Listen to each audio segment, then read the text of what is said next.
আসসালামু আলাইকুম রহমতুল্লাহ। আমরা আছি তায়েফ শহরের তায়েফ নগরীতে। হুজুর আকরাম সাল্লাল্লাহু আলাইহি সাল্লাম শৈশবকালে যেখানে বকরি চড়িয়েছিলেন, ছাগল চড়িয়েছেন হালিমা সাদিয়া। হুজুর আকরাম সাল্লাল্লাহু আলাইহি সাল্লাম সিনা মুবারক যেখানে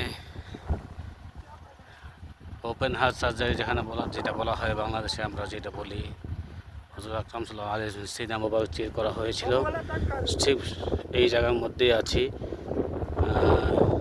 এবং ওই যে যে ইয়াটা দেখা যাচ্ছে কুয়াটা, সেখান থেকে পানি নিয়ে বকরিকে আল্লাহ রাসূল খাইয়েছেন এবং এইখানেই আল্লাহ রাসূলের সিনা মুবারক চির করা হয়েছিল এবং হালিমা সাদিয়ার ঘরও আমরা দেখলাম।